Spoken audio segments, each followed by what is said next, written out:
आपल्यापैकी अनेकांना आठवत असेल, राजेंद्र बाबू दाढा ज्यावेळेला महाराष्ट्र राज्याचे शालेय शिक्षण मंत्री होते त्यावेळेला बोगस विद्यार्थी शोध मोहीम म्हणजे त्याला पट पडताळणी असं नाव त्या ठिकाणी दिलं गेलं होतं.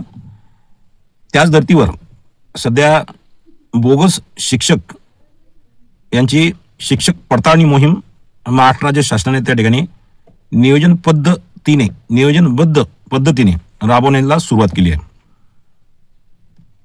2012 पासून तर 2025 पर्यंत बोगस शालार्थ ID निर्माण करून अनेक शिक्षक शिक्षकेतर कर्मचाऱ्यांना मोठ्या प्रमाणात आर्थिक देवाणघेवाण करून नियुक्त्या देण्यात आलेल्या आहेत. या नियुक्त्या महाराष्ट्र राज्याचे तत्कालीन शिक्षण मंत्री विनोद तावडे यांच्या कार्यकाळात खऱ्या अर्थाने सुरुवात झाली. महाराष्ट्र राज्यामध्ये विनोद तावडे यांच्या कार्यकाळामध्ये काही छिटपूट ठिकाणी अशा प्रकारच्या शालार्थ आयडिया निर्माण करून नियुक्त्या देण्यात आल्या होत्या. त्यावेळेला या सगळ्या गोष्टीकडे संख्येने कमी असल्यामुळे कोणाचं लक्ष गेलं नाही.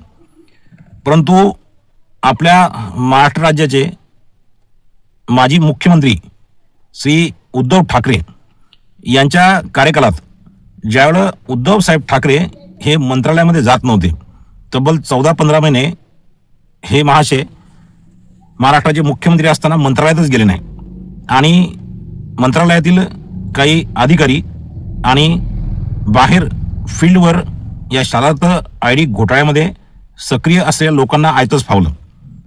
हा शालार्थ ID घोटाळा नेमका झाला कसा? या शालार्थ ID घोटाळ्याची सुरुवात ही नेमकी झाली कशी? शालार्थ ID घोटाळा हा खऱ्या अर्थाने घोटाळा होण्यायोग्य नव्हता, परंतु तत्कालीन मंत्रिमंडळाने जे काही विषय आहेत महत्त्वाचे, ज्याच्यामध्ये गणित आहे, इंग्रजी आहे आणि विज्ञान आहे, महाराष्ट्र राज्यामध्ये शिक्षक भरती बंद असताना सुद्धा विद्यार्थ्यांच्या हितासाठी गणित, इंग्रजी आणि विज्ञानासाठी विशेष शिक्षक नेमण्यासाठी एका मर्यादित काळासाठी गव्हर्नमेंटने त्या ठिकाणी मुभा दिली होती आणि एक शासनाचा GR काढला होता. शासनाचा उद्देश असा होता की एका मर्यादित काळामध्ये संस्था चालकांनी जिथं जिथं गणित, इंग्रजी आणि विज्ञान या आवश्यक विषयासाठी शिक्षकाची आवश्यकता आहे ते शिक्षक नेमावे. परंतु मंत्रालयात असणाऱ्या, मंत्रिमंडळामध्ये असणाऱ्या ज्या काही व्यक्ती होत्या, जे मंत्री होते, तर विशेष करून पश्चिम महाराष्ट्र आणि आपल्या विदर्भामध्ये नागपूर, मुंबई सारख्या या सर्व संस्था चालकांनी त्या वेळेच्या आत त्या नियमानुसार नियुक्त्या करून घेतल्या. त्यावेळेला अभ्यासाची कमी, माहितीची कमी असणारे जे काही आपल्या विदर्भातले भोंगे शिक्षण संस्था चालक होते, अशा लोकांना वेळेच्या आत ह्या नियुक्त्या करणं शक्य झालं नाही. काही वर्षानंतर काही एजंट लोक जे आहेत आणि मंत्रालयातले शिक्षण विभागातले काही अधिकारी आहेत, यांच्या लक्षात आलं की शासनाची शिक्षक शिक्षकेतर भरती बंद आहे आणि अनेक बेरोजगार शिक्षक पात्रता धारक जे आहेत ते नोकरीपासून वंचित आहेत आणि अशा लोकांना आपलं सावज बनवून या तथाकथित शालार्थ ID घोटाळ्यातील एजंटांनी अधिकाऱ्यासोबत संगनमत करून मागच्या GRचा फायदा घेऊन बॅकडेटमध्ये 2016, 17, 20 ते 23 पर्यंत या नियुक्त्या करण्याचा सपाटा लावला. आता ह्या नियुक्त्या ज्या आहेत ह्या अतिशय मोठ्या प्रमाणात झाल्यामुळे हे बिंग त्या ठिकाणी फुटलं. खऱ्या अर्थानं नागपूरचा जो घोटाळा आहे तो बाहेर पडला, परंतु नागपूरच्या याआधी अमरावती परिमंडळामध्ये या घोटाळ्याची सुरुवात झाली.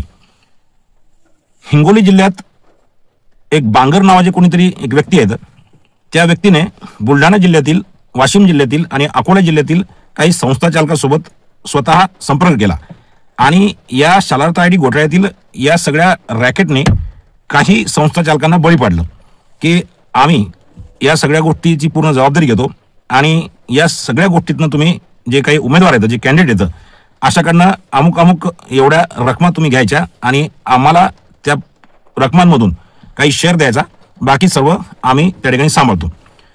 खऱ्या अर्थानं या रॅकेटमध्ये शिवसेना शिंदे गटातील जे संतोष बांगर नावाचे जे आमदार आहेत, तर त्यांचे नातेवाईक वाशिम आणि हिंगोली जिल्ह्याच्या मधात एक गाव आहे, त्या गावचे ते बांगर साहेब आहेत.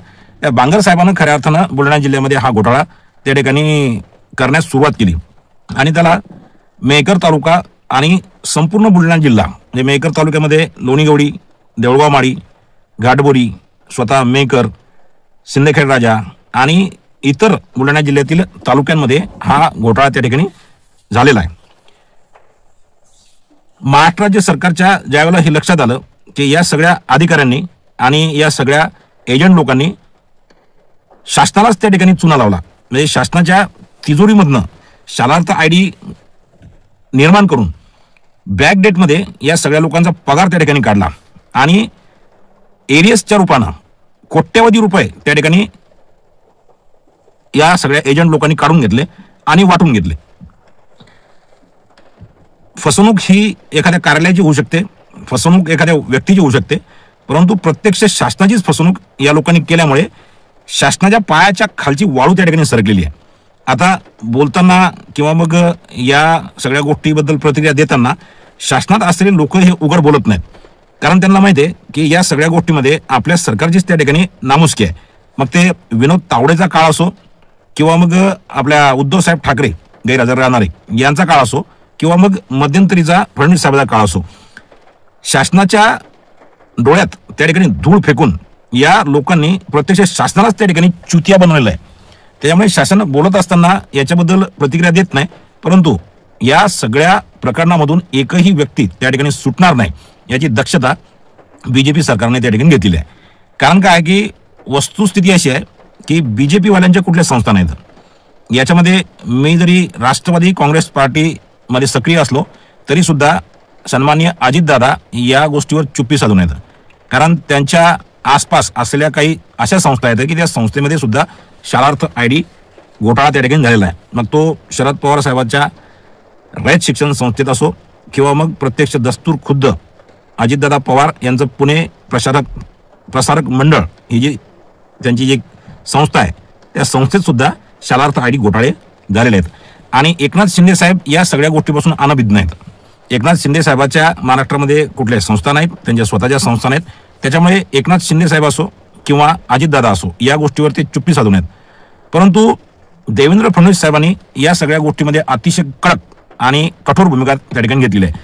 म्हणजे ज्याप्रमाणे राजेंद्रबाबू दर्डा यांनी पटपडताळणी केली होती आणि यशस्वीरित्या त्यांनी जे काही बोगस विद्यार्थी आहेत ते शोधून काढले होते आणि त्या विद्यार्थ्याच्या भरोशावर म्हणजे 30 विद्यार्थ्या पाठीमागे एक शिक्षक असा जो शासनाच्या तिजोरीला मलिदा लावण्याचा जो काही समजा मलिदा खाण्याचा प्रकार होता, तर त्या गोष्टीला राजेंद्रबाबू दर्डांनी यशस्वी मोहीम राबवून त्याला आळा बसवला होता. त्याच पद्धतीनं देवेंद्र फडणवीस साहेबांनी दादाजी भुसे जे शिक्षण मंत्री आहेत तेही अतिशय या गोष्टीमध्ये कठोर आहेत. त्यांनी अधिवेशन काळामध्ये जी घोषणा केली त्या घोषणेप्रमाणे त्यांनी SITची नियुक्ती केली. सुरुवातीच्या काळामध्ये SITचे प्रमुख जे आहेत ते पोलीस विभागातील व्यक्ती म्हणजे नित्यानंद झा साहेब यांना त्या ठिकाणी SIT प्रमुख नेमलं होतं. परंतु आता पोलीस असतात, पोलिसांनी काय केलं की केवळ शक ज्याला म्हणतो की ज्याच्यावर डाऊट आहे तर असे लोक त्यांनी पटापट उचलणं लावले होते. परंतु हे जे राजपत्रित अधिकारी आहेत, क्लास 1 अधिकारी, यांनी ही गोष्ट ज्या ठिकाणी जाणली की पोलीस प्रमुखाच्या माध्यमातून ज्या काही कारवाया चालू आहेत तर त्या विना चौकशी आणि कुठल्याही प्रकारचे ठोस पुरावे न घेताच अटक सत्र त्या ठिकाणी चालवलं.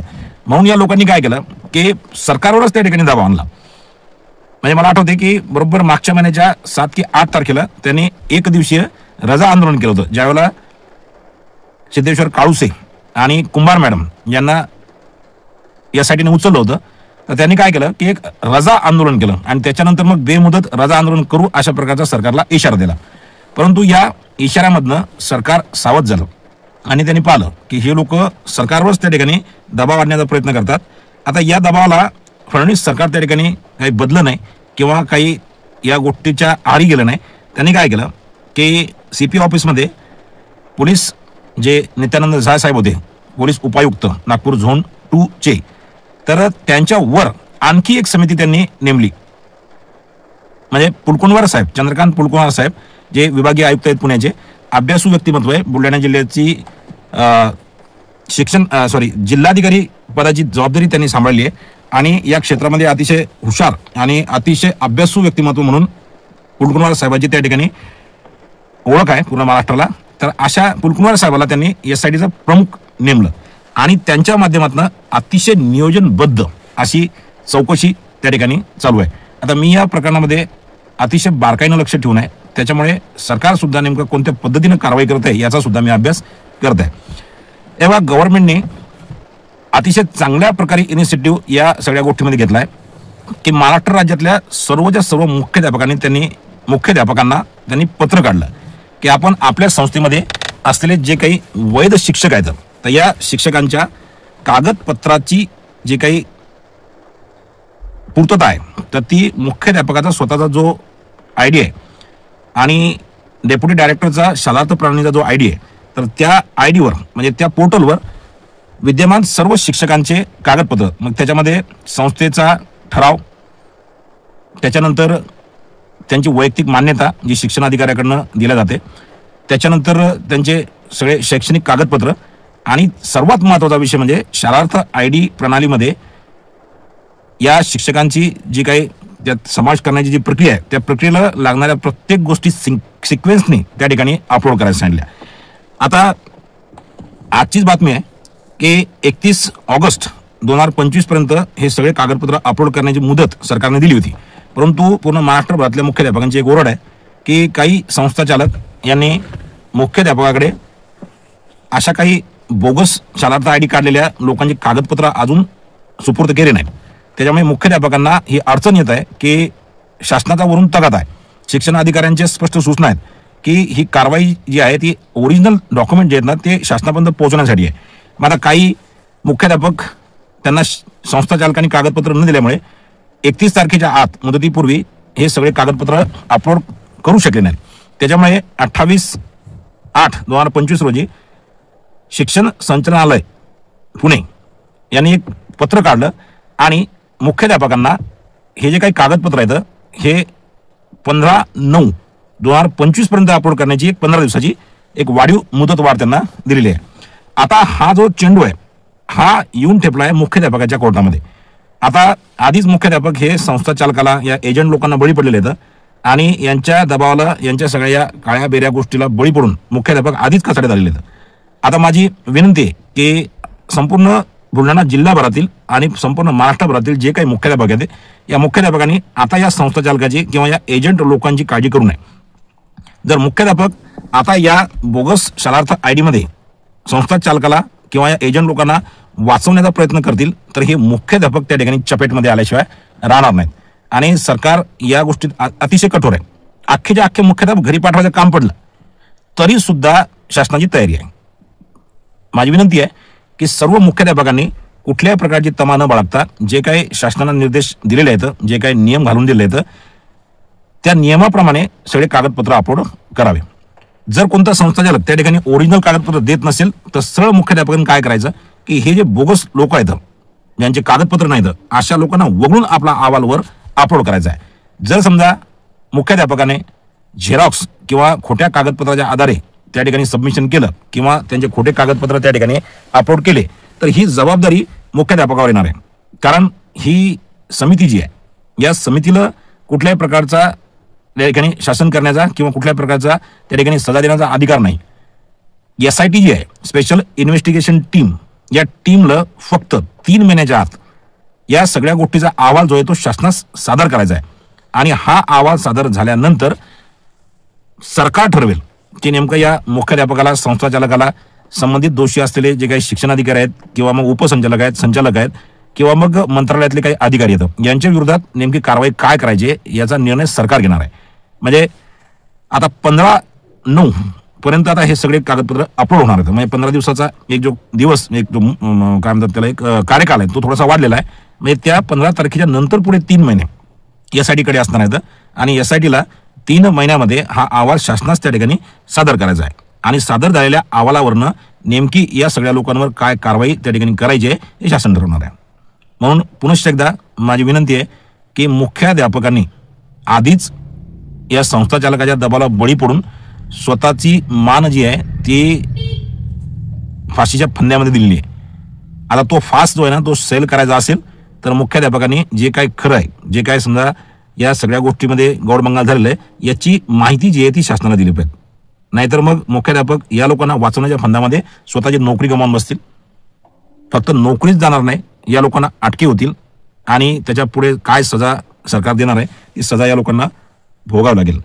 असो, महाराष्ट्र शासनाने शालार्थ ID घोटाळ्याच्या अगेन्स्टमध्ये, विरोधामध्ये जी काही मोहीम राबवली आहे ती अतिशय पारदर्शक आहे आणि अतिशय योग्य दिशेने त्या ठिकाणी सरकार जात आहे.